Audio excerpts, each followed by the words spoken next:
On the morning of my father's 70th birthday, at exactly 8:15 a.m., my husband called the police on me and told them I had stolen $312,000 in cash from an old safe in my father's basement. 37 minutes later, my older brother stood in the doorway of that same basement, pointing at me with a shaking hand and saying, "She's always been jealous enough to do something like this." If you've ever had someone rewrite your life in front of your own eyes, you know how cold that moment feels. Before I tell you what happened next, do me a favor. Like the video, subscribe, and tell me in the comments, what would you do if the two men you trusted most suddenly turned you into a criminal overnight? Because I didn't scream. I didn't cry. I just stood there and watched them. And that was the first thing that scared them. My name is Olivia Marie Carter. I was 32 years old then, working as a night shift pharmacy technician at a chain drugstore in Columbus, Ohio. It wasn't glamorous work. I counted pills, dealt with insurance rejections, and spent my breaks heating frozen dinners in a microwave that smelled permanently like burnt popcorn. But I was stable, careful, predictable. I had spent most of my life being those things, because my father, Thomas Edward Carter, had always depended on me to be the reasonable one. My brother, Daniel Thomas Carter, was the opposite. Daniel was loud, charming, and permanently broke, despite making nearly $90,000 a year in construction project management. He lived fast, borrowed often, and had a way of turning every problem into someone else's fault. Growing up, people called him charismatic. As an adult, I learned the word was reckless. Then there was my husband, Ryan Michael Bennett. Ryan was quiet in the beginning, soft-spoken, attentive, the kind of man who listened carefully and remembered small details. We married when I was 27.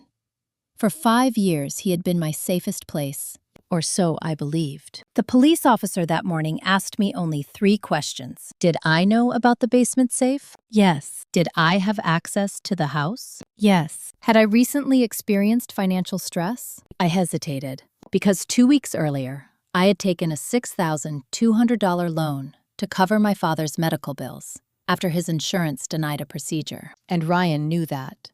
He had sat beside me at the kitchen table while I signed the paperwork. Now he watched silently while the officer wrote down my answer. "Yes," I said. The officer nodded, the way people do when a story suddenly makes sense. But here's the part no one asked about. My father never kept cash in that safe. At least, not until 3 months earlier. That detail matters. Because 3 months before his birthday, my father called me at 11:42 p.m. on a Tuesday night. I remember the time because I was in the pharmacy counting narcotics and had to step into the break room to answer. His voice was low and uneasy. "Liv," he said, "I moved some funds into the house. I don't trust the banks lately." "How much?" I asked. There was a pause. "About $300,000. I nearly dropped the phone. "Dad, you can't just keep that much cash at home." "It's temporary," he said. And Daniel helped me arrange it. That last sentence stuck with me, because Daniel had never helped anyone arrange anything responsibly in his life. But I let it go. At the time, I thought it was just another example of my father trusting his son more than he should. Standing in the basement on his birthday morning, staring at the empty safe, I remembered that call. I remembered the exact tone in his voice. And I remembered something else. 3 weeks earlier, Ryan had asked me a strange question while we were watching TV. "Does your dad still keep money in that old basement safe?" I hadn't thought twice about it then. I just answered yes. That memory hit me like ice water while the officer spoke to my brother upstairs. Because suddenly the timeline in my head started rearranging itself. Ryan knew. Daniel knew. And somehow, they both knew before the money disappeared. "Ms. Carter," the officer said gently, "we're going to need you to come down to the station to answer a few more questions." My father was sitting in his armchair in the living room when I walked past. He looked smaller than I had ever seen him. He didn't yell. He didn't accuse me. He just asked one question. "Olivia, why didn't you tell me you needed money?" That hurt more than the handcuffs, because it meant he believed them, or at least, he believed it was possible. I turned to Daniel then. He avoided my eyes. And Ryan finally looked directly at me. There was no anger in his face, no disappointment, just a cold, careful calculation, like a man watching a plan unfold exactly as expected. That was the moment something inside me shifted. Because guilt looks messy, fear looks chaotic. But what I saw in Ryan's eyes was neither. It was control. Complete control. And here's something else that didn't make sense. The safe in my father's basement had a digital keypad that logged the last 6 entry times. I knew that because I had helped him install it 5 years earlier. But no one, not Daniel, not Ryan, not the police, had mentioned checking the entry log. Not once. Which meant one of two things. Either they didn't know it existed,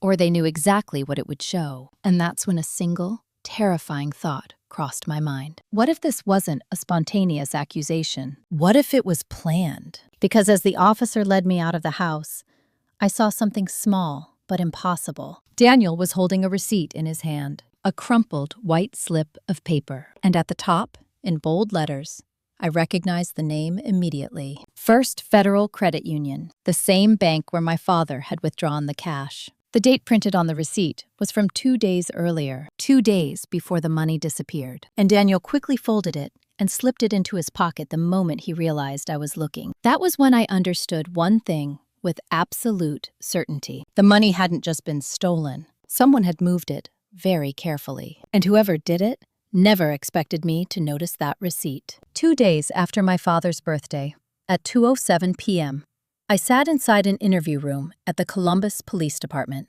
while a detective slid a printed bank statement across the metal table, showing a $48,000 credit card balance under my name. The next thing he said was calm, almost sympathetic. "Olivia Carter, your husband told us you've been under financial pressure for months." That was the first moment I realized this wasn't just an accusation. It was a narrative. And it had already been built long before I walked into that basement. Before we go deeper, pause for a second and tell me honestly in the comments, have you ever had someone quietly build a story about you behind your back while smiling to your face every day? Because that's exactly what had happened to me. I looked at the statement again. The debt was real, but it wasn't new. Most of it came from medical bills for my father's heart procedure last year. Expenses insurance had partially denied. I had put them on my credit card because Daniel said he needed time before contributing. He never did. Detective Mark Sullivan leaned back in his chair. He was in his early 50s, with tired eyes that suggested he'd heard every family betrayal story possible. "Your brother says you argued with your father about money 3 weeks ago," he said. "That's not true," I replied evenly. "He also says you knew the safe code." I did. So did he. The detective paused at that, because that detail hadn't been mentioned in the report. And for the first time, I saw a small shift in his posture. "Your brother didn't say he had access," Sullivan said. I met his eyes calmly. "Daniel helped my father install that safe. He chose the code." Silence filled the room. Then Sullivan asked the question that mattered most. "Did your husband have access to the code?" "Yes." I didn't hesitate, because Ryan had stood beside me the day we changed the code 2 years earlier, after a plumber accidentally saw it. Ryan knew it. Daniel knew it. I wasn't the only one who could open that safe. And suddenly, the story they had built didn't look as clean. But here's what scared me. They had still gone ahead anyway. That meant they believed something else would protect them, something stronger than just accusations. The detective folded his hands. "Your husband told us something else," he said quietly. "He said you were planning to leave him." That surprised me, but only slightly, because 3 months earlier, I'd begun sleeping on the couch. Ryan said it was because I worked night shifts, but the truth was simpler. I had started noticing things, small inconsistencies, cash withdrawals he couldn't explain, phone calls he took outside, a sudden interest in my father's finances. At the time, I thought it was stress. Now, I understood. It was preparation. I wasn't planning to leave, I told the detective, but I was starting to ask questions. That was true. And I think Sullivan sensed it, because his next question changed the direction of the conversation. "When was the last time you saw the money in the safe?" "About a month ago," I said. I remembered it clearly. I had gone with my father to retrieve $5,000 for a contractor repairing his roof. The safe had been full then, stacks of banded cash arranged carefully in rows. But here's the part no one else knew. There had been a small black envelope inside, not filled with money, filled with documents. I hadn't opened it. But I remembered the label on the front in my father's handwriting. Property transfer, keep sealed. At the time, I thought it was just paperwork related to his house. But now, that envelope suddenly felt important. Was anything else kept in the safe? Sullivan asked. I hesitated, because I wasn't sure how much to reveal yet. Documents, I said finally. What kind? I don't know. They were sealed. Sullivan made a note. And then he said something that changed everything. Your husband and brother both gave identical timelines. That sentence landed heavily. Identical? I asked. He nodded. They both said you arrived at the house at 6:30 a.m. on your father's birthday, went to the basement alone, and came back upstairs 20 minutes later. That's impossible, I said quietly. Why? Because I didn't arrive until 7:10. I had proof. My pharmacy time clock recorded my shift ending at 6:52 a.m. And the drive from work to my father's house took at least 18 minutes without traffic. There was no way I could have been there at 6:30. Sullivan's pen stopped moving. Do you have a record of that? He asked. Yes. For the first time, I saw something shift in his eyes. Not belief, but doubt. And doubt was enough. But here's where the story got colder. Because the detective then asked a question I didn't expect. Did your father recently change his will? My stomach tightened. I don't know, I answered. Sullivan studied my face carefully. Your brother says you found out you were being removed from it. That was the first time I heard that claim. And it made no sense. Because 3 years earlier, my father had shown me his estate documents. Everything had been divided evenly between Daniel and me. Nothing had changed since then. Unless that black envelope in the safe wasn't just property paperwork. Unless it was something else entirely. Detective, I said slowly, can you tell me something? Go ahead. Who reported the theft first? He checked his notes. Your husband called at 7:41 a.m. That time hit me like a quiet explosion. Because I hadn't even arrived at the house yet when Ryan made that call, which meant only one thing. He knew the money was gone before anyone checked the safe. And that meant this wasn't a discovery. It was a performance, a very carefully timed one. Sullivan must have seen the realization on my face. What is it? He asked. I took a breath. Ryan called the police before I even got there. The room went very still, because that detail didn't fit their timeline at all. And in that silence, something shifted. For the first time since this nightmare started, the story they had built began to crack. But the biggest piece was still missing, because as I stood to leave the station later that afternoon, Sullivan handed me a copy of a single photograph. A blurry security camera image, taken inside my father's basement. The timestamp read 6:18 a.m. And in the photo, someone was standing in front of the safe. The person's face wasn't visible, but one detail was unmistakable. They were wearing my jacket, the same gray coat I had left hanging in my father's hallway 3 days earlier. And I knew something in that moment with absolute certainty. Someone hadn't just stolen the money, they had stolen my identity to do it. At 9:32 p.m. that same night, I sat alone in my car outside my apartment, staring at the security photo on my phone, while realizing someone had not only taken $312,000, but had also planned weeks in advance to make sure I would be the one blamed for it. 3 minutes later, my husband Ryan texted me a single sentence that felt colder than the police interview. You should cooperate. Fighting this will only make you look guilty. That was the moment I knew my marriage was already over. Before we go further, tell me something in the comments. What hurts more? Betrayal from family or betrayal from the one person you chose yourself? Because for me, it wasn't even close. It was Ryan. I didn't reply to his message. Instead, I zoomed into the photo again. The gray coat was mine, no doubt about that. It had a small tear on the left sleeve from a pharmacy shelving accident 6 months earlier. But something else caught my eye now. The person wearing it looked taller than me. Not dramatically, but enough. I was 5 feet, 4 inches. Whoever stood in that photo had a broader shoulder line and a slightly longer arm reach. It wasn't proof yet, but it was a crack. And when your entire life is collapsing, you learn to notice cracks. I started my engine, but didn't drive home, because I already knew Ryan would be there. And I knew exactly what he would do. He would play calm. He would play concerned. He would play reasonable. That was always his strategy. Ryan never yelled. He rewrote reality. quietly. Instead, I drove to the only place I trusted, my father's house. The porch light was still on when I arrived. He hadn't turned it off since that morning. That detail alone told me he hadn't slept. When I stepped inside, the air felt heavy, like a house holding its breath. My father sat in the same armchair as before, still wearing the same sweater. He looked older in just 2 days. Not fragile. Just deeply tired. He didn't speak at first. He just looked at me. And I realized something important. He wasn't angry. He was confused. "Dad," I said quietly, "do you really believe I stole your money?" He rubbed his forehead slowly. "I don't want to believe it," he answered. That sentence mattered because it meant someone else had convinced him to doubt me. "Then who told you I did it?" I asked. His eyes shifted slightly toward the kitchen, where Daniel was standing, listening. My brother stepped forward, with that familiar expression, the one he used whenever he needed to look sincere. "You were the only one with a reason," he said calmly. I almost laughed. "A reason? You have debt," he continued smoothly. "You've been stressed. You've been distant from Ryan.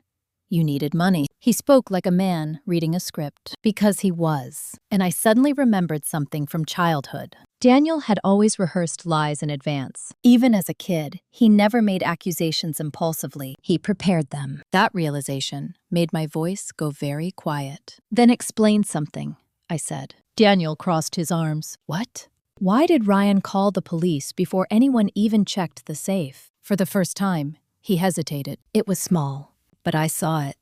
"He noticed the safe was open when he came downstairs," Daniel said. "That's not what the report says," I replied evenly. Now my father looked up sharply. "Report?" he asked. I held his gaze. "The call was made at 7:41. I didn't arrive until 7:10, and no one went into the basement until after I got there." Silence filled the room, because the timeline didn't match. Daniel's jaw tightened. "You're twisting things," he said. "No," I answered calmly. "I'm asking questions. And here's the truth about lies. They don't collapse all at once. They collapse in small moments of silence. Like this one." My father looked between us. Then he asked something that changed the energy completely. "Daniel, did you touch the safe recently?" My brother's reaction was immediate. Too immediate.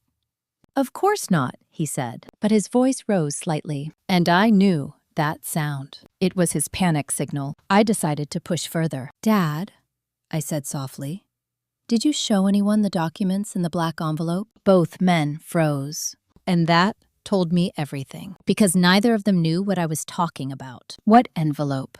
my father asked slowly. "The one labeled property transfer," I said. His eyes widened. And in that moment, I realized something terrifying. The envelope wasn't supposed to be in the safe anymore. "I moved that 2 weeks ago," he whispered. A chill ran through me. "Moved it where?" "To my lawyer," he said. Daniel's face went pale, and that was the first time I saw genuine fear in him. Not anger, not defensiveness, fear. Which meant the envelope contained something he hadn't expected, something that threatened him. But my father wasn't finished. "I updated my estate plan," he said quietly. Daniel stepped forward. "What do you mean, updated?" My father looked at him for a long moment, then said something that felt like a quiet explosion. "I removed you as financial executor." The room went completely still, because in our family, that role meant control over all estate decisions. Daniel had held that power for years. Until now. "Why?" he demanded. My father's voice didn't rise. "Because I discovered you borrowed $90,000 from my retirement account without telling me." My heart slammed against my ribs, because I had never known that. And judging by Daniel's face, he never expected it to come out. "That was a temporary loan," he said quickly. "You forged my signature," my father replied. Silence. Cold. Absolute. And suddenly, a new possibility formed in my mind. If Daniel had already stolen once, then this wasn't his first attempt. It was just the first time he needed a scapegoat. And I was the perfect one, because I had access, debt, and a husband willing to help him. The realization hit me so clearly, it almost felt physical. This wasn't just theft. It was a partnership. Ryan and Daniel weren't just accusing me together. They had planned this together. But the biggest question still remained. Why would my husband choose my brother over me? That answer came seconds later, because my father spoke again, slowly, carefully. Daniel, did you tell Ryan about the inheritance change? My brother didn't respond, but his silence was enough, because suddenly, everything connected. Ryan hadn't just been helping my brother. Ryan had been protecting his own future. Because if Daniel lost control of the estate, Ryan lost access to it through me. And that meant one thing. They hadn't just stolen money. They had been trying to control a much larger amount. An inheritance worth over $2 million. And I realized something else at that moment. If they were willing to frame me for $312,000, they wouldn't stop there. Because people who plan like this never plan only once. And as I stood there in that quiet living room, watching my brother's face slowly harden again, he said something that sent a cold shiver down my spine. "You're making a mistake, Liv," he said softly. "Because once the investigation finishes, there won't be anything left to argue about." And the way he said it told me one terrifying truth. He believed the evidence against me was still stronger than anything I could prove, which meant there was something else. Something I hadn't discovered yet. Something they were still hiding. At 6:03 a.m. the next morning, exactly 19 hours after my father admitted Daniel had already forged his signature once, my bank app sent me a fraud alert showing 3 attempted transfers totaling $72,000 from my personal savings account. 5 minutes later, Ryan called me.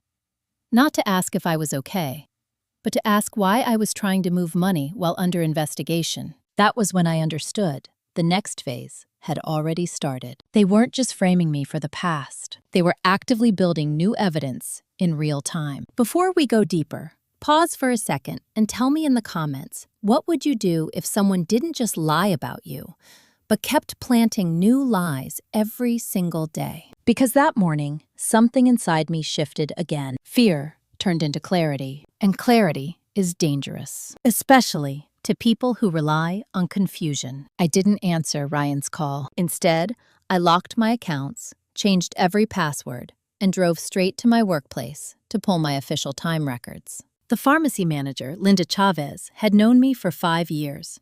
She didn't ask questions. She just printed everything. Clock-in times, clock-out times, security logs from the employee entrance. The exact timestamp from my shift ending on my father's birthday morning read 6:52:11 a.m. Precise, unchangeable, and impossible to reconcile with Daniel and Ryan's claim that I had been at the house at 6:30. That was my first solid piece of evidence. Not proof of innocence, yet, but proof that their timeline was false.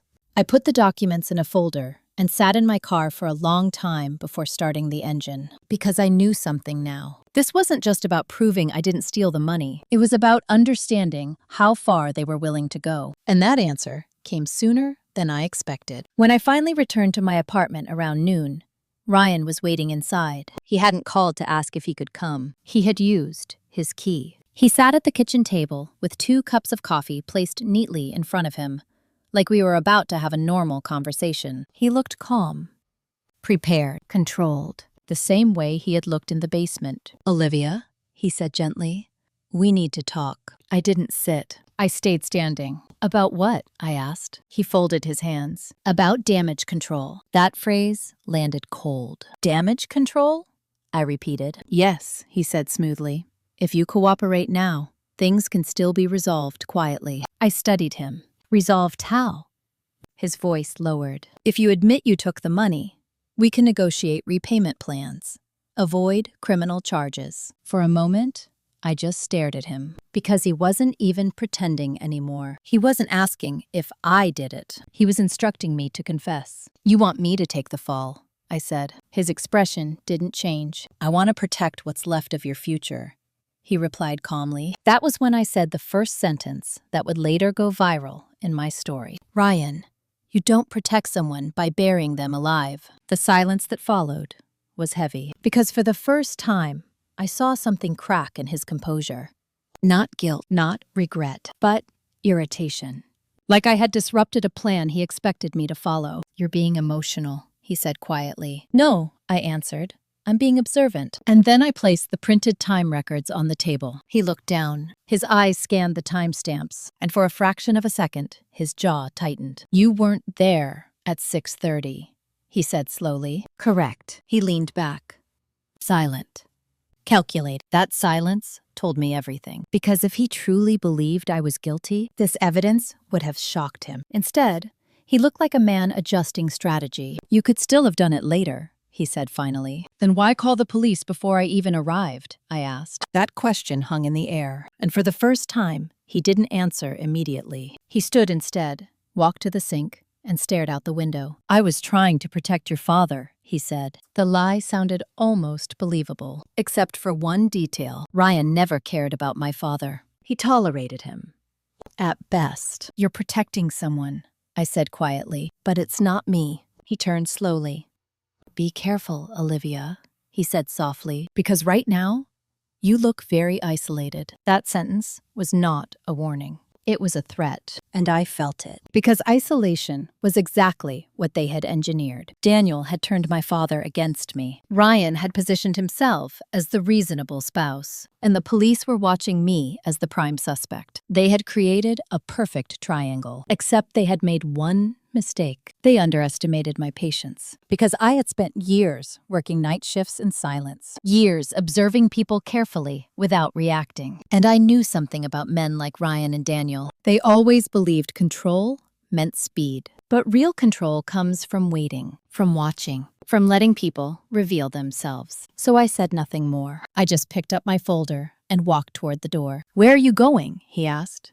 To fix what you broke, I replied calmly. He watched me leave, and as I stepped into the hallway, he said one last sentence that sent a chill through me. You should think carefully before digging too deep. I paused, turned slightly. Why? I asked. His voice dropped to a whisper. Because some truths don't just hurt people, they destroy them. I left without answering, but the moment the door closed behind me, I understood something clearly. He wasn't warning me for my sake. He was afraid.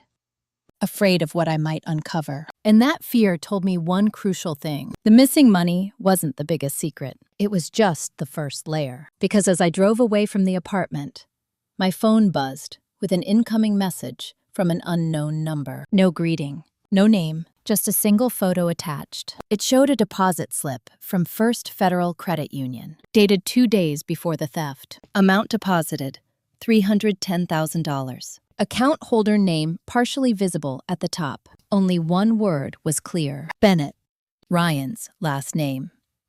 And underneath the photo, one sentence. You're looking in the wrong direction. At exactly 11:48 p.m. that night, I sat in my parked car outside a closed First Federal Credit Union branch, staring at the deposit slip photo showing $310,000 transferred into an account with the name Bennett partially visible. 12 minutes later, my phone lit up again with a second anonymous message that made my hands go completely still on the steering wheel. Check the joint account opened 63 days ago. That was when I realized something far colder than simple theft. This wasn't just about framing me. This was about erasing me financially before I even knew it was happening. Before we go deeper, tell me honestly in the comments, what would scare you more? Someone stealing money from you? Or discovering they've been quietly restructuring your entire financial life behind your back? Because that was exactly what I was about to learn. I didn't drive home. Instead, I opened my banking app right there in the dark, and I froze. There it was, a joint account under my name, opened 2 months earlier. Balance, $3,217. I had never seen it before, never signed for it, never received a statement, but my digital signature was attached. That realization made my stomach drop. Because digital signatures require identity verification, which meant only one thing. Someone had access to my personal credentials. Someone who knew my social security number, my banking passwords, my security answers. There was only one person in the world who knew all of that, Ryan. And suddenly, dozens of small memories rearranged themselves in my mind. The times he insisted on helping me set up online accounts, the way he always handled our taxes, the way he asked for my passwords in case of emergencies. I hadn't seen it as control. I had seen it as partnership. That was my mistake. I dialed the bank's fraud hotline immediately. After 7 minutes on hold, a representative named Melissa answered. Her voice was calm, professional, but what she told me next felt like a slow knife. Yes, Miss Carter, she said. The joint account was opened in person at our North High Street branch. In person? I whispered. Yes.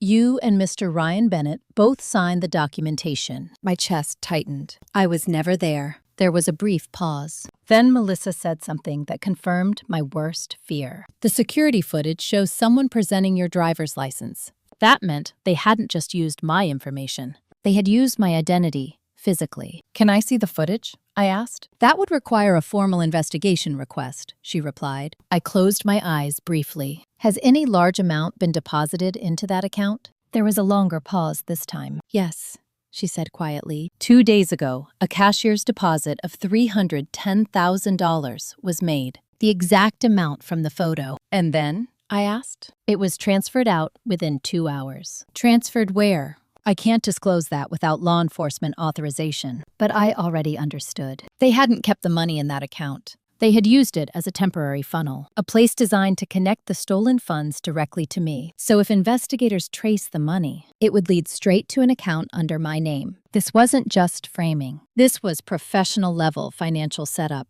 which meant they had help. Because Daniel and Ryan alone weren't smart enough to design something this precise. That realization brought another question. Who was the anonymous person sending me these messages? Because whoever it was knew details only someone inside the banking process could access. And they were helping me. Why? I didn't have time to answer that yet, because my phone buzzed again. This time, it wasn't an unknown number. It was Detective Sullivan. Mrs. Carter, he said immediately when I answered. We need to talk. His tone had changed. It wasn't skeptical anymore. It was cautious. I just learned about a joint account opened in my name, I said, before he could speak. There was a pause. You didn't authorize it? He asked. No. He exhaled slowly. That complicates things. How? I asked. Because the initial financial tracing points to that account receiving the stolen funds. Exactly as I expected. They're trying to tie the money to me, I said quietly. Yes, he replied, and they're doing it very carefully. There was a silence that felt heavier than any accusation. Then Sullivan asked something unexpected. Miss Carter, do you feel safe right now? The question startled me. Yes, I said cautiously. Why? Because whoever did this, he said slowly, is escalating fast. His words sent a cold ripple through me. Escalating how? The joint account was closed 3 hours ago. My heart skipped.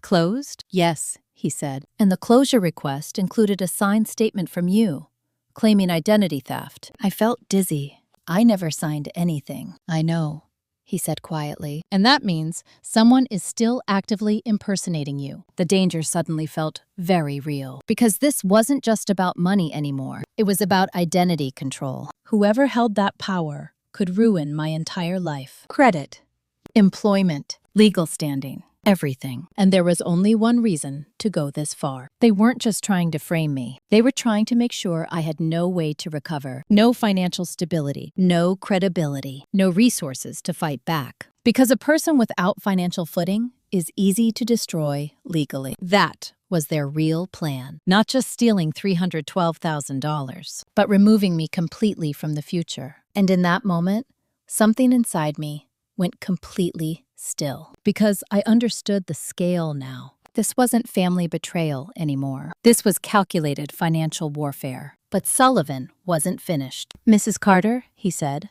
there's something else you need to know. I gripped the phone tighter. What? The bank confirmed the person who closed the account today wasn't your husband. My mind went blank. Then who was it? His voice dropped slightly. They identified the individual as Daniel Carter, my own brother. Not just helping Ryan, not just covering for him, but actively impersonating me in person. That revelation hit deeper than anything before, because it meant this wasn't a temporary alliance between them. This was full cooperation, strategic, deliberate, and long-term. But the most terrifying part came next, because Sullivan said one last sentence that made my blood run cold. Mrs. Carter, according to the bank log, your brother has accessed that account 4 times in the last 2 months. 4 times, which meant one thing. This plan hadn't started recently. It had been in motion for at least 60 days. And that meant they had begun setting me up long before the money was even stolen. Before the birthday, before the police call, before I ever suspected anything, which raised one final question that kept echoing in my mind as I sat there in the dark. If they had been preparing for 2 months, what exactly had triggered them to act now? At 7:26 a.m. the next morning, exactly 72 hours after my father's birthday, I received a certified letter from a law firm stating that a civil claim had been filed against me, seeking immediate recovery of $312,000 plus legal damages.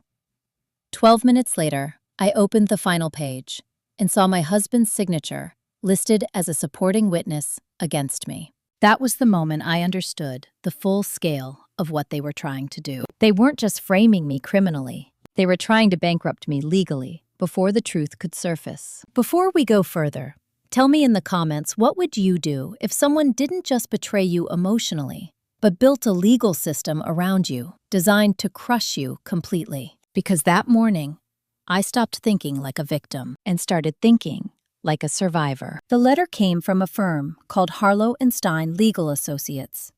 I recognized the name immediately, not because I had ever worked with them, but because Daniel had mentioned them casually months earlier during a family dinner. They handle complex financial disputes, he had said proudly at the time.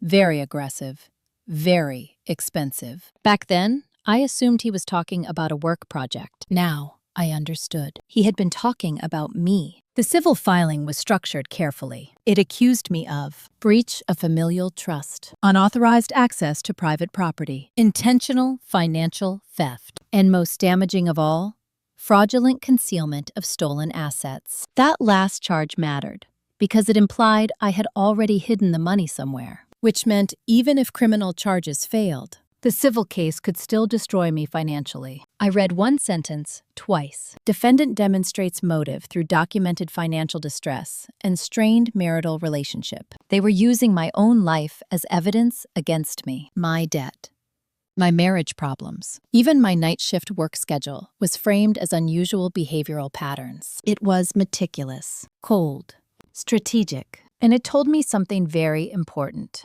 This wasn't a reaction to a theft. This was a plan built weeks in advance. Because legal filings like this don't appear overnight. They require documentation, preparation, and coordination, which meant Daniel and Ryan had begun working with lawyers before the money even disappeared. That realization made my stomach tighten. But it also gave me clarity, because if they had planned everything so carefully, they must have left something behind. No plan is perfect, especially when it involves two people who underestimate their opponent. I drove to meet Detective Sullivan at the station that afternoon. He looked more serious than before. Not skeptical, not neutral, concerned. They're moving fast, he said, as soon as I sat down. Yes, I replied calmly. He studied me for a moment. You're not reacting the way most people would, he said. I met his gaze steadily, because panic helps them. That was the truth. Daniel and Ryan were counting on me to collapse emotionally, to make mistakes, to look unstable. That's how framing works. You don't just plant evidence. You push the target until they behave exactly like the person you're pretending they are. Sullivan nodded slowly. Your brother filed the civil claim personally, he said. Not your father. That mattered, because it meant Daniel was acting independently now. Or at least,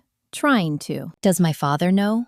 I asked. We haven't confirmed, he replied. But legally, he would need to authorize any financial recovery, which meant one of two things. Either my father had been manipulated into signing something, or Daniel was acting without his knowledge. Neither option was good. But then Sullivan said something that shifted everything. Again, we got the bank surveillance footage. My pulse quickened. And he slid a printed still image across the table. I looked down, and my breath caught. It showed Daniel standing at the teller counter, holding my driver's license. But that wasn't the most shocking detail. He wasn't alone. Standing beside him was someone I recognized instantly. A woman in her late 40s, with sharp posture and a navy blazer. Elaine Margaret Whitmore, my father's financial advisor, the same woman who had managed his retirement accounts for over 15 years. Seeing her there felt like the ground shifting under my feet, because that meant this wasn't just a family betrayal anymore. It was a professional one. Elaine Whitmore wasn't just present. She was assisting him, pointing at documents, speaking to the teller, acting like everything was legitimate. Why would she help him? I whispered. Sullivan's voice was quiet. That's what we're trying to determine. But I already understood something. People like Elaine don't risk their careers casually. They only do it when they believe they're protected, which meant she thought the legal structure Daniel and Ryan built was airtight. And that meant one more terrifying possibility. She might have helped design it, because a financial advisor would know exactly how to structure asset movements, how to avoid detection, how to create plausible documentation. This plan suddenly looked much larger than I imagined. It wasn't two men acting impulsively. It was a coordinated operation involving legal, financial, and personal manipulation. And then Sullivan asked the question that made everything click. Miss Carter, do you know why your father recently changed his estate executor? I nodded slowly. Because Daniel forged his signature. Yes, Sullivan said. But do you know who discovered the forgery? I shook my head. He leaned forward slightly. Elaine Whitmore. The room went very still, because that meant one thing. She had exposed Daniel once, which should have made her his enemy, not his accomplice. Unless something changed afterward. Something that made her switch sides. Something powerful enough to make a career professional risk everything. And then Sullivan said the final piece that sent a cold realization through me. 2 weeks after she reported the forgery, your father transferred full financial power of attorney to her temporarily. My heart dropped, because that meant Elaine had complete legal control over his financial decisions, at least for a period of time. And during that exact window, the $312,000 had been withdrawn from the bank, which meant the theft wasn't just enabled by her. It may have been authorized through her. Legally, carefully, quietly. I felt something inside me go completely still again, because I finally understood what had triggered everything. The inheritance change. Daniel losing executor status. That meant he was about to lose control of millions in future assets. And Elaine, she was about to lose her most profitable client. So instead of losing everything, they had formed an alliance to secure immediate cash and eliminate the one person most likely to challenge them, me. But the most chilling part wasn't that realization. It was what Sullivan said next. Miss Carter, we're still missing one key piece. I looked at him.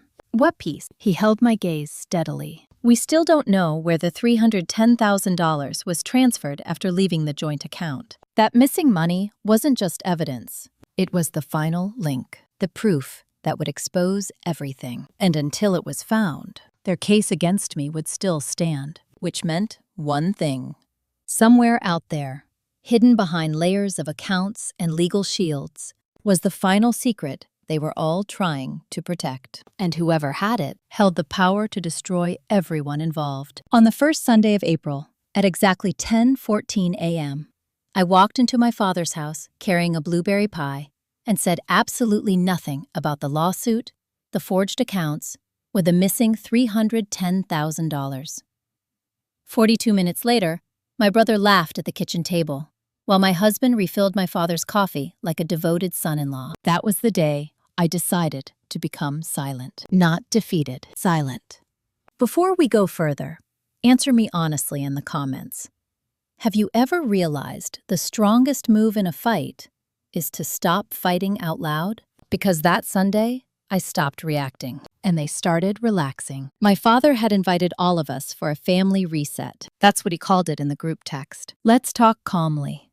No accusations, no drama. Daniel responded first with a thumbs up emoji. Ryan responded second with, of course. I didn't respond at all. When I arrived, Daniel hugged me stiffly.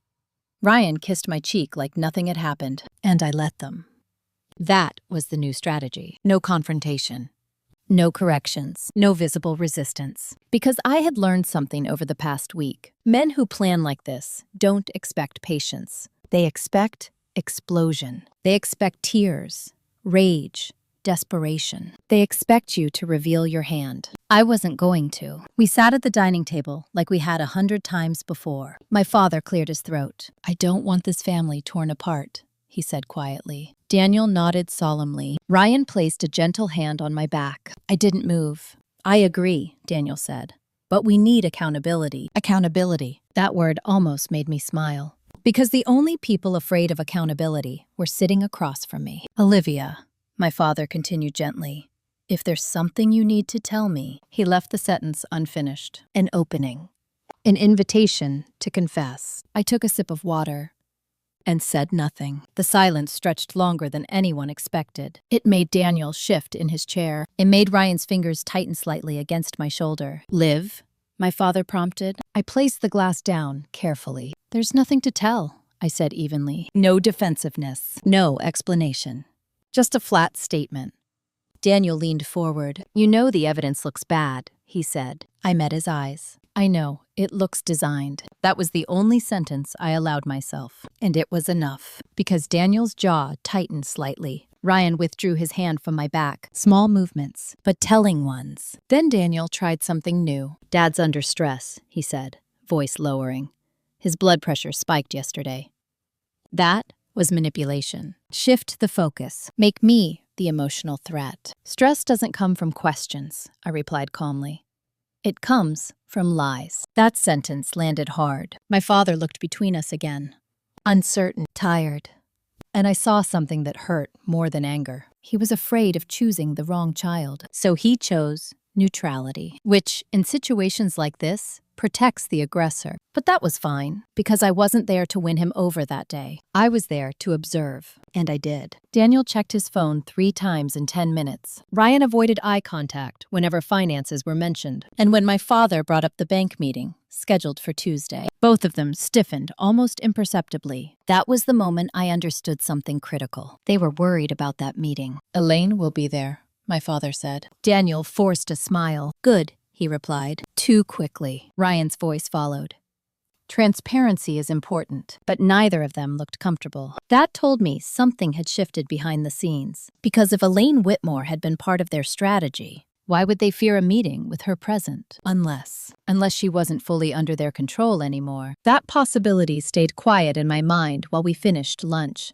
I didn't argue. I didn't defend myself. I even helped wash dishes. And that calmness unsettled them more than anger ever could. When I stepped outside to leave, Daniel followed me. He closed the front door behind him. The air between us was cool and tense. You think you're smarter than this, he said quietly. I think you're nervous, I replied. His eyes darkened. You don't have proof, he said. Not yet, I answered calmly. That was the second viral sentence of my story. You don't have proof. Not yet. He stepped closer.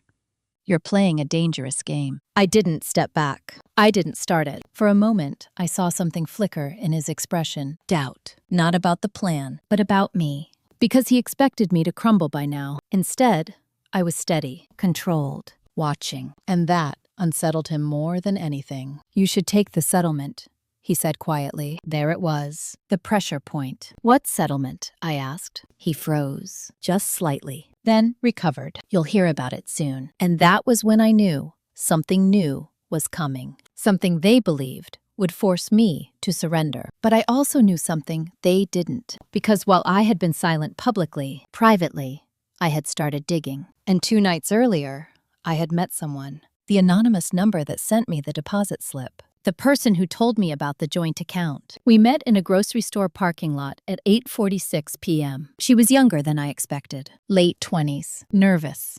And she worked at First Federal Credit Union. I can't be involved publicly, she told me. But what they did wasn't right. Her name was Hannah Brooks, and she had accessed something she wasn't supposed to. The final transfer destination of the $310,000. She hadn't shown me yet. She said it was risky, that it involved multiple layers, shell accounts, out-of-state transfers. But she promised one thing. If you stay calm, they'll get sloppy. That was why I chose silence, because panic makes people careful. But confidence makes them careless. And as I drove away from my father's house that Sunday afternoon, I realized something. Daniel wasn't afraid of being caught for the theft. He was afraid of something else surfacing, something bigger, something tied to that final transfer. Because when he mentioned the settlement, his voice wasn't confident. It was pressured. And pressure means vulnerability. But what I didn't know yet was that the settlement offer wasn't just about money. It was about forcing me to sign something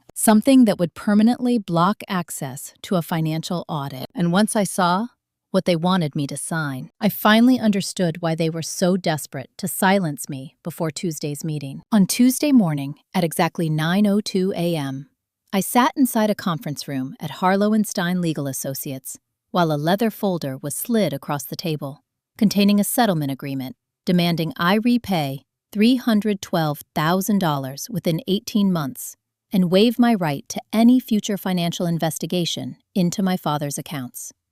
7 minutes later, I turned to page 11 and saw the real reason they wanted my signature: a permanent non-audit clause. That was the moment I knew this was never just about money. It was about hiding something far larger. Before we go further, tell me in the comments if someone offered to settle a case against you, but only if you promised never to investigate them again. Would you sign it just to make the nightmare stop? Because I didn't even touch the pen. I just read, slowly, carefully.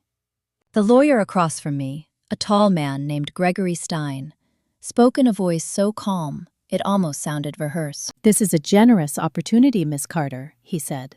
"No criminal escalation, structured repayment, confidentiality for all parties." Confidentiality. That word kept appearing again and again in the document. Confidential about what? Because if this was truly just a stolen cash case, why would they fear transparency? I kept reading. Clause 7. Defendant agrees not to request forensic accounting review. Clause 9. Defendant waives right to contest prior financial authorizations made by a state advisor. Clause 11. Defendant accepts sole responsibility for all unauthorized withdrawals between January and present date. That last line made my chest tighten. Between January and present. The theft happened in April, which meant they weren't just trying to pin the missing cash on me. They were trying to legally assign responsibility for every suspicious transaction in the past 4 months. And that was the real target. Not the $312,000, but something hidden inside those months of financial movement. I looked up slowly. "Why does this include January?" I asked. Stein folded his hands. "To ensure full closure," he said smoothly. Closure. That word almost made me smile, because legal language rarely hides intent well, and this document was practically shouting it. They were trying to seal the past, not just settle the present. I leaned back in my chair.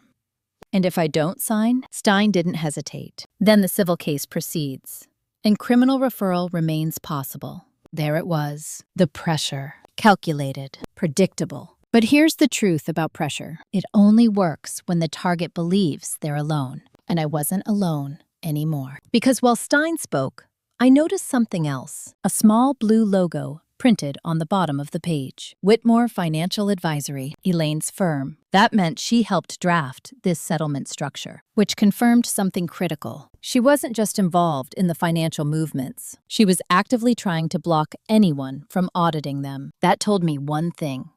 There was something in those accounts that would expose more than theft. Something that could destroy careers, possibly even trigger criminal charges beyond fraud. And suddenly, the missing $310,000 looked less like stolen money and more like a piece of a much larger puzzle. I closed the folder gently. "I need time," I said calmly. Stein nodded, as if expecting that. "You have 72 hours. But as I stood to leave, he added one more sentence. "Miss Carter, most people in your position choose certainty over risk." I met his eyes. "Most people aren't being buried alive by their own family." That was the third sentence from my story that later spread everywhere. Because it was true. This wasn't just legal risk. It was personal annihilation. And I was done being quiet internally. Externally, yes, but not where it mattered. I left the building and drove straight to the parking lot where Hannah Brooks had asked to meet again. She arrived 10 minutes later, looking even more nervous than before. "Did they push the settlement?" she asked immediately. "Yes." Her shoulders dropped slightly. "That means They're running out of time. I studied her. Time for what? She hesitated, then pulled out a tablet. I shouldn't show you this, she whispered, but you deserve to know. She tapped the screen and turned it toward me. At first, it looked like a normal transaction log. Account numbers, dates, transfer chains. But then my eyes caught something that made my breath stop. The final destination account for the $310,000 wasn't in Daniel's name, or Ryan's, or Elaine's. It was under a corporate entity, Whitmore Strategic Holdings, LLC, Elaine's private investment company. My mind went completely still. She moved the money into her own company? I whispered. Hannah nodded. But that's not the worst part. She tapped another line, and another account appeared. A second transfer from Whitmore Strategic Holdings to a different entity, Carter Development Partners, my brother's construction business, and then another line. A final transfer from Carter Development Partners to an offshore holding account in the Cayman Islands. The timestamp was from just 6 hours after the initial deposit. It was layered laundering, fast, professional, and designed to disappear the money beyond easy recovery. My heart pounded.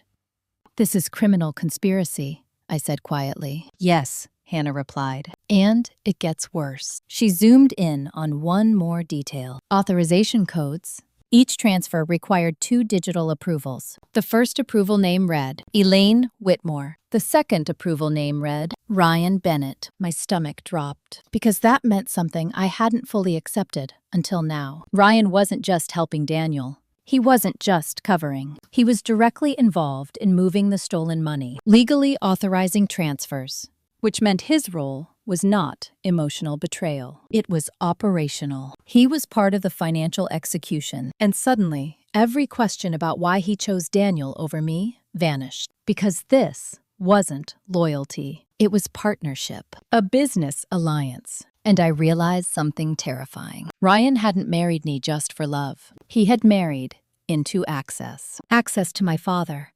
Access to financial information. Access to inheritance. He wasn't just my husband. He was a long-term infiltrator. That realization felt like ice in my veins. But Hannah wasn't finished. There's one more thing, she said quietly. She tapped the final screen, and I saw a document timestamped 2 months earlier. A pre-authorization agreement, signed digitally by my father, granting Elaine temporary discretionary control over a specific liquidity transfer. Amount pre-approved. $350,000. My hands trembled slightly. Did my father know? I whispered. Hannah shook her head slowly. He signed it under a different description. It was labeled as Tax Optimization Reserve, which meant he had no idea he was authorizing cash movement. He trusted Elaine completely, and she had used that trust to create a legal shield because, technically, the initial withdrawal was authorized. That was the brilliance of the plan. It wasn't simple theft. It was legal manipulation followed by laundering, which meant proving criminal intent would be extremely difficult unless there was proof they coordinated beforehand. And that's when Hannah said something that made my heart start pounding again. There is one thing they didn't erase. I looked at her. What? She swallowed. The internal messaging log. My breath caught.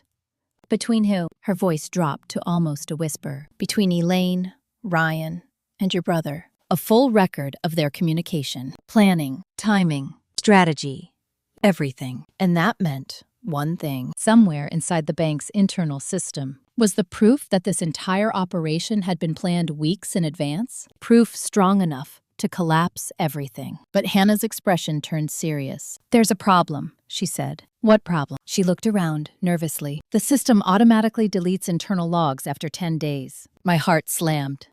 How many days left? She checked the timestamp and looked back at me. 2 days. That was all the time left before the one piece of evidence capable of exposing all 3 of them would disappear forever. At 1:17 a.m. that night, exactly 41 hours before the internal bank messaging logs were scheduled to auto-delete, I sat at my kitchen table, staring at the countdown timer Hannah had written on a yellow sticky note. Delete cycle. Thursday, 6 p.m. 10 minutes later, my phone lit up with a voicemail from Ryan, saying calmly, "You should really think about signing before things get irreversible." He didn't know how right he was, because things were about to become irreversible. Before we go deeper, tell me in the comments if you had only 2 days to expose people who spent months planning your destruction. Would you strike quietly, or would you wait and let them think they'd already won? Because that night, I chose patience again. But this time, it wasn't passive silence. It was strategic preparation. I called Hannah back immediately. She answered on the first ring. "I checked again," she said in a rushed whisper. "The logs are still intact, but accessing them officially requires a subpoena. That takes weeks." "We don't have weeks," I replied. "I know." There was a pause. Then she said the sentence that changed everything. "There is one way, but it's risky." "How risky?" "If I pull the log archive manually from the internal audit server, it leaves a trace. And if they notice before we secure it legally, I could lose my job, possibly face charges." The weight of that settled heavily, because this wasn't just my fight anymore. Someone else was risking everything. "Why are you helping me?" I asked quietly. She hesitated, then answered in a voice that trembled slightly. "Because your father once stopped my foreclosure." I blinked. "What?" "7 years ago," she said, "when I worked at a different branch. My mother was sick. I made a processing mistake. I should have been fired. Your father didn't report it. He said everyone deserves one second chance." My throat tightened. I had never known that. "He saved my career," she continued. "I won't let someone destroy his life using his trust." For the first time since this nightmare began, I felt something warm beneath the cold determination. Not hope, but support. And that mattered more. "Okay," I said quietly. "We do it." The plan had to be precise. Because we couldn't just obtain the logs. We needed to secure them legally so they couldn't be dismissed as tampered evidence, which meant we needed law enforcement involved, but not too early. Because if Daniel, Ryan, or Elaine suspected an investigation, they could trigger internal deletion protocols manually. That was the dangerous part. Hannah explained it clearly. "The system deletes automatically after 10 days, she said. But high-level account administrators can also purge records instantly. Elaine, as a financial advisor with discretionary authority, likely had that level of access, which meant the moment she sensed risk, the logs would vanish. So the plan required 3 steps. First, Hannah would copy the internal messaging logs to an encrypted external drive. Second, Detective Sullivan would secure a warrant to validate and seize the official records. Third, we would present everything simultaneously before anyone could react. Timing was everything. Too early, and they'd destroy the evidence. Too late, and the system would erase it automatically. We had a 41-hour window. That night, I couldn't sleep. Not from fear, from clarity, because for the first time, I could see the end of the maze. And I knew something else. People like Daniel and Ryan don't stop making moves just because they think they're winning. They accelerate. They get bold. And bold people make mistakes. That mistake came the next afternoon. At exactly 3:12 p.m., my father called me. His voice sounded strained. "Liv, Daniel says you're refusing the settlement." "I am," I answered calmly. There was a long silence. Then he asked something that told me exactly what was happening behind the scenes. He says if you don't sign, the house may have to be sold to recover the money. My chest tightened, because that was the pressure point. The house, my father's home of 40 years. Daniel was using it as leverage, which meant one thing. He was desperate. Because legally, he couldn't force that without proving my guilt first. But emotionally, it was powerful. "Dad," I said quietly, "do you trust me?" He didn't answer immediately, and that silence hurt. But then he said something that changed everything. "I don't understand what's happening," he admitted, "but I know one thing." "What?" "You're not the kind of person who steals." That was the first time he said it out loud. Not certainty, but belief. And belief was enough. "Then trust me for 2 more days," I said. 2 days? "Yes," he exhaled slowly. Okay, that agreement mattered more than anything else, because it meant Daniel couldn't use him as a weapon anymore. At least, not immediately. But Daniel didn't stop trying. That evening, at 8:47 p.m., Ryan showed up at my apartment unannounced again. This time, he didn't sit. He stood near the door like a man who didn't plan to stay long. "You're making this worse," he said quietly. "For who?" I asked. "For everyone," he replied. I studied him. "You mean for you?" His jaw tightened slightly. "You don't understand how serious this is." "No," I said calmly. "I understand exactly how serious it is." That sentence unsettled him, because he still believed I was reacting emotionally, not strategically. "Sign the agreement," he said. "End this." I shook my head. "No." For a moment, the calm mask slipped, and I saw something raw underneath. Fear. Not of losing me. Of losing control. "You're running out of time," he said. I held his gaze steadily. "No," I answered quietly. "You are." That was when he realized something. Not fully, but enough to make his eyes narrow. "You've found something," he said. I didn't respond. Silence again. And silence told him everything. His expression hardened instantly. "Be careful," he said in a low voice. "Because if you destroy Daniel, you destroy this entire family." I didn't flinch. "They already destroyed it," I replied. He stared at me for a long moment, then turned and left without another word. But as the door closed, I knew something important. He was panicking now, which meant they were watching closely. And that made the next step even more dangerous. Because at 2:30 a.m. the following morning, Hannah was scheduled to enter the bank's audit server room to extract the internal messaging logs, the single piece of evidence that could expose everything. But as I lay awake waiting for her call, one terrifying thought kept echoing in my mind. If they were already nervous, what if they were watching the system too? Because if Elaine noticed even one unusual access alert, she could trigger a manual purge instantly. And if that happened, the truth wouldn't just be hidden. It would disappear forever. At exactly 2:43 a.m. on Thursday morning, my phone rang, with Hannah's name flashing across the screen while I stared at the ceiling, unable to sleep for the past 3 hours. The first words out of her mouth were whispered and breathless. "I got them, but someone else tried to access the system at the same time." My heart stopped. For a second, I couldn't speak, because that meant one thing. Elaine, or someone working with her, had noticed something. Before we go further, tell me in the comments, have you ever realized the truth was finally within reach? And at the exact same moment, you felt how close it came to disappearing forever? Because that call at 2:43 a.m. was the most dangerous moment of my entire life. Not emotionally, legally. Hannah spoke quickly. "I entered the audit server at 2:17, she said. "Started exporting the internal message logs. It took 12 minutes. "And?" I asked. "At 2:31, an administrator login attempted to initiate a manual purge command." My hands went cold. "Was it successful?" "No," she said immediately. "The system flagged it as a conflict because I was still in active archive mode, which meant one critical thing. If she had entered even 5 minutes later, the logs would have been erased completely." "Who tried to purge it?" I asked. She swallowed. "The login ID belongs to Elaine Whitmore." There it was. Final confirmation. Elaine wasn't just involved. She was actively trying to destroy evidence in real time. That transformed everything from suspicion into clear criminal intent. "Did she see your access record?" I asked. "Yes," Hannah replied quietly. "She'll know someone pulled the logs."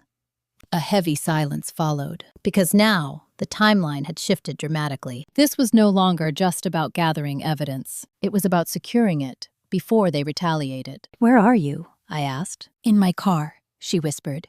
2 blocks from the branch. "Go straight to Detective Sullivan," I said. "Now." "I already called him," she replied. Relief washed through me. "He's meeting me at the station in 15 minutes. That meant the evidence would be secured, officially. Legally sealed. Protected from tampering. For the first time in weeks, I allowed myself to exhale. Because the final layer of proof now existed, outside their control. But the danger wasn't over. Because people who lose control become unpredictable. And at exactly 8:12 a.m., that danger arrived at my father's house. I got the call from him while driving to meet Sullivan. His voice sounded shaken. "Olivia, Daniel just came here with lawyers." My grip tightened on the steering wheel. "What are they doing?" "They're demanding I sign emergency property liquidation papers." My pulse spiked. "They're trying to force a house sale?" I asked. "Yes," he said. "They say it's the only way to recover the stolen money." That was desperation. Legal overreach, and it told me something very important. They didn't know the evidence had already been secured, but they sensed they were losing control. So they were escalating. Fast. "Dad," I said calmly, "do not sign anything." "I won't," he replied quietly. Then he added something that made my chest tighten. "Daniel looks scared." That was new, because Daniel rarely showed fear openly, which meant something had shifted in his world already. Possibly because Elaine had warned him about the attempted purge failure, which meant they knew someone had intervened. But they didn't know who, and uncertainty was the most dangerous state for people like them, because they start making mistakes, big ones. I arrived at the police station at 9:04 a.m. Detective Sullivan was waiting in a conference room with 2 other investigators. Hannah sat beside him, pale but steady, with an encrypted external drive placed carefully on the table. Sullivan looked at me. "They tried to purge the logs," he said. "Yes," I replied. He nodded. "That's obstruction of justice." He turned the drive toward me. "Do you understand what this contains?" I did, but I needed to hear it out loud. "Proof," I said quietly. "More than proof," he corrected. He opened the files. The room fell silent as the screen filled with time-stamped internal messages. Between Elaine Whitmore, Ryan Bennett, and Daniel Carter, hundreds of entries. Weeks of planning. Every layer documented. And then Sullivan opened one message thread, dated 2 months earlier. I read the first line. From Ryan. "Once the executor change happens, we move the liquidity immediately. Olivia will take the fall. Her debt history makes it believable." My stomach twisted, but I kept reading. From Elaine. "I can structure it under temporary discretionary transfer. Legally clean if we move fast." From Daniel. "Do it before Dad updates the will again. After that, we lose everything." Every sentence was a knife. Not because it surprised me, but because it confirmed something deeper. They hadn't just betrayed me. They had planned my destruction calmly, strategically, like a business operation. Sullivan scrolled further. Another message appeared. From Ryan, 3 weeks before the theft. "I'll handle the police call timing. She won't even realize until it's too late." The room was completely silent, because that one line destroyed any possible defense they could attempt. It proved intent, premeditation, conspiracy, everything. Sullivan closed the laptop slowly. "This is enough," he said. "Enough for what?" I asked quietly. He met my eyes. "To arrest all 3 of them." The words felt surreal, because for weeks, I had lived inside a carefully constructed nightmare where they controlled everything. And now, that control had collapsed in a single morning. But Sullivan wasn't finished. "There's one more step," he said. "What step?" He leaned forward slightly. "We don't just arrest them quietly." He paused.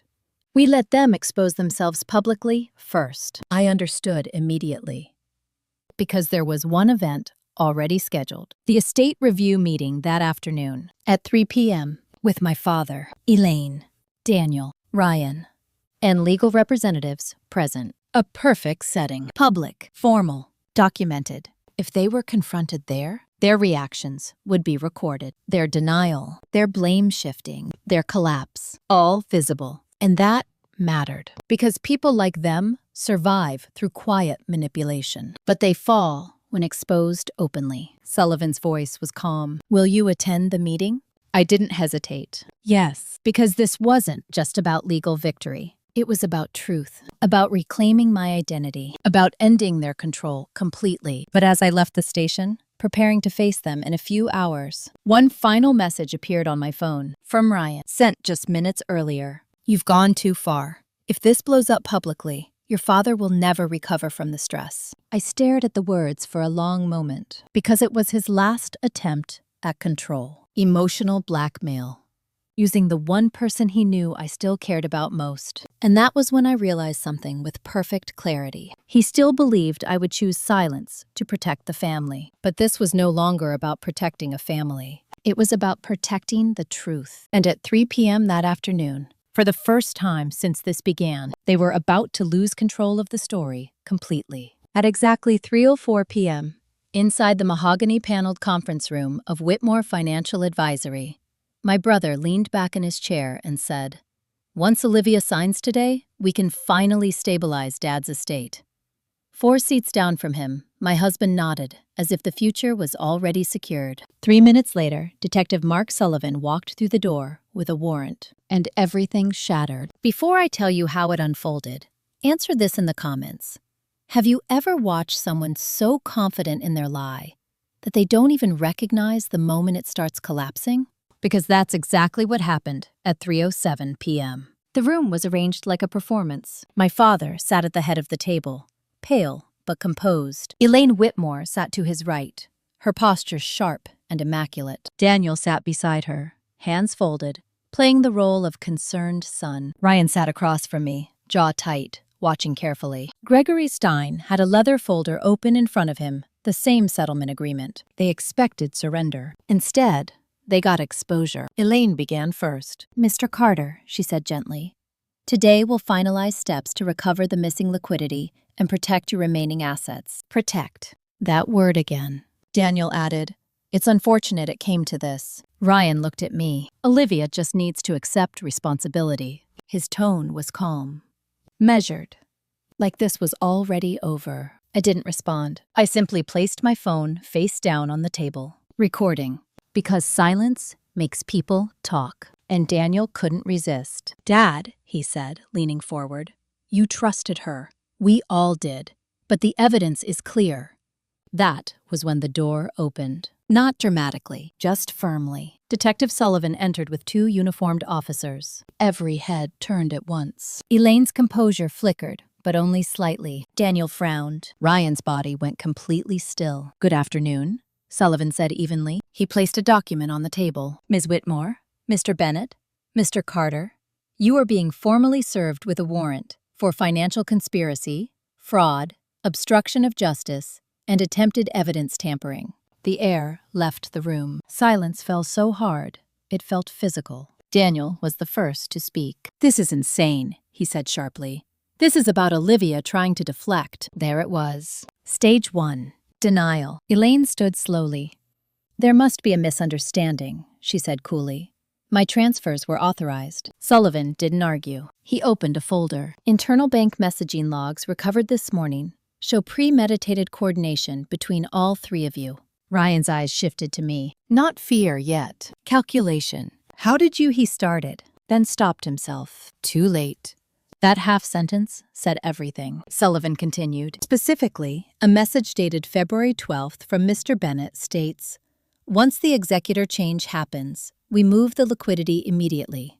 Olivia will take the fall.'" My father inhaled sharply. The sound was fragile. Daniel's face flushed red. "That's taken out of context," he snapped. Stage 2. Blame shifting.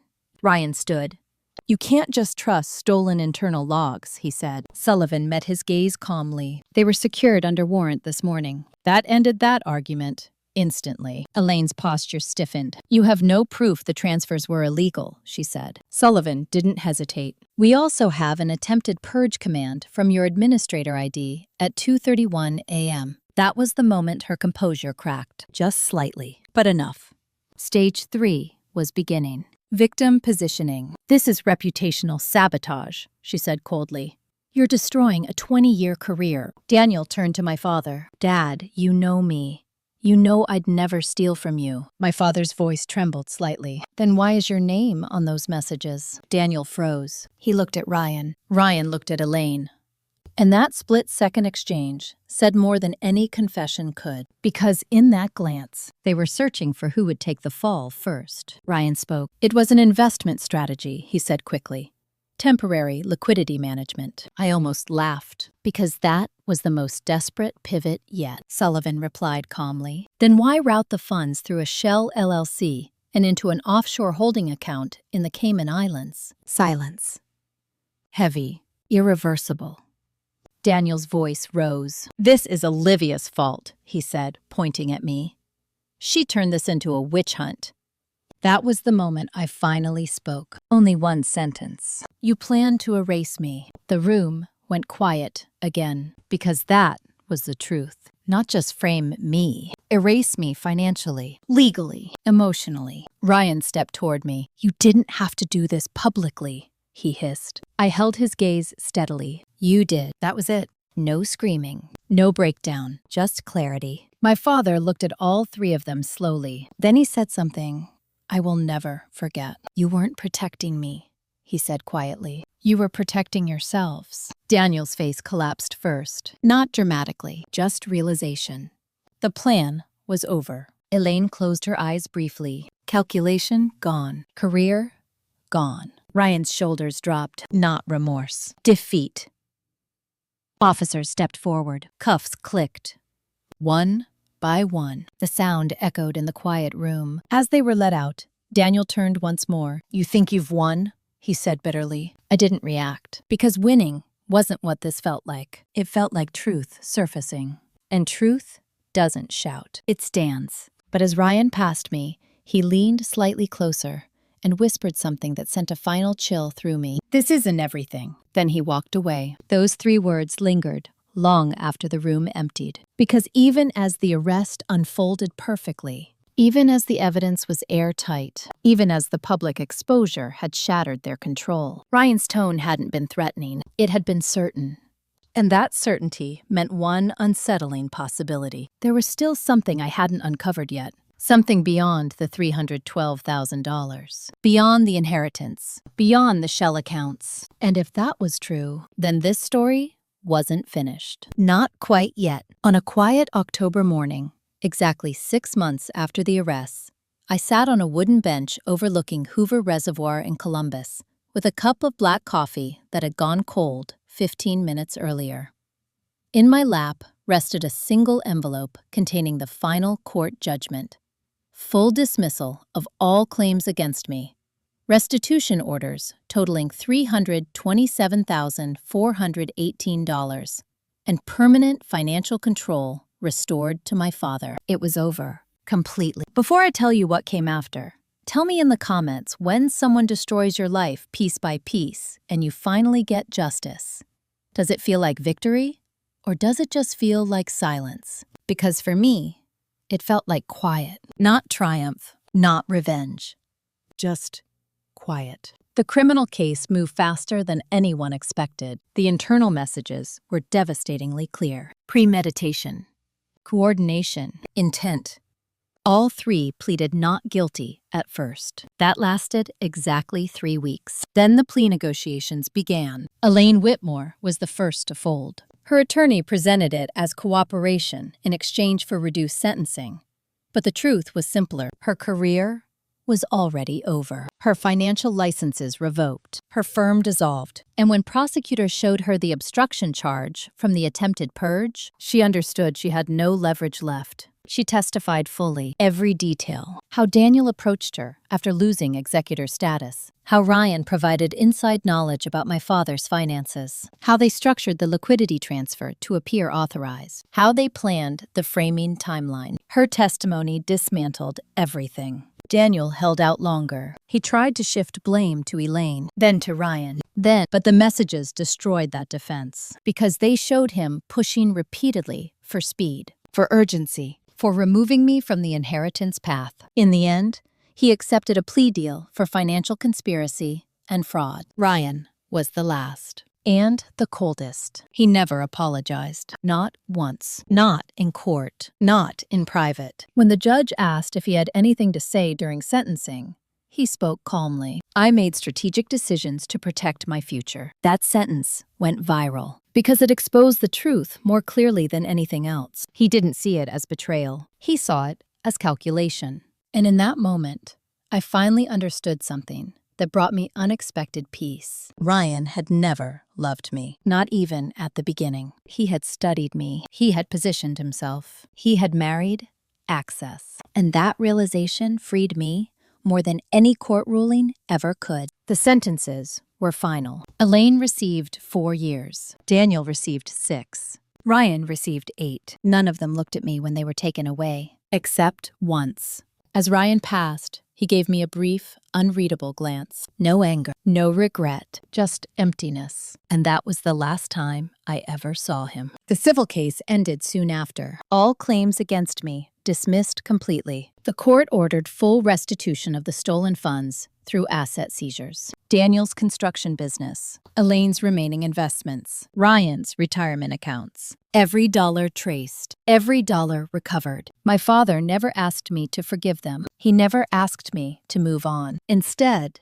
he did something much simpler. He changed his will again, not to reward me, but to protect himself. He established a blind trust managed by an independent third party. No family control, no executor power, just structure, clarity, safety. And when he showed me the documents, he said quietly, "Trust should never require vulnerability." That sentence stayed with me because it was true. Real trust includes boundaries, and boundaries are not cruelty. They are protection. Our relationship healed slowly, not through big conversations, but through small, quiet moments. Sunday breakfasts, doctor visits, sitting together without tension. Time did what explanations never could. As for me, I didn't move to a new city. I didn't start over dramatically. I stayed. I kept my job at the pharmacy. Night shifts, quiet routines, simple life, because what I needed most wasn't change. It was stability. And I built something new from that stability. Clear finances, separate accounts, locked credit monitoring. A financial literacy program I started volunteering with at the community center, teaching people how to protect themselves from identity manipulation. Because that was the real lesson of everything that happened. The money mattered. The betrayal hurt. But the most dangerous part had been something else entirely. Control. Quiet, invisible control over identity, access, and perception. Once you understand that, you stop fearing loud enemies. You start watching silent ones. Sometimes people ask me if I feel revenge. The answer is simple: no. Because revenge requires emotional attachment, and I no longer carry any. What I feel is clarity, and clarity is far more powerful. The last time I visited the reservoir, I watched the water for nearly an hour. Still, calm, reflective. And I realized something quietly beautiful. Storms always look permanent while you're inside them. But once they pass, they leave behind something unexpected. Space. Space to breathe. Space to rebuild. Space to live without constant tension. Before we end, tell me in the comments, what would you have done differently in my place? Would you have fought sooner, trusted less, or would you have walked away entirely? And if this story stayed with you, like the video. Subscribe, because next time, I'll tell you about the woman who discovered her sister had secretly taken out life insurance policies on her without telling her. And what she found buried inside those documents changed everything.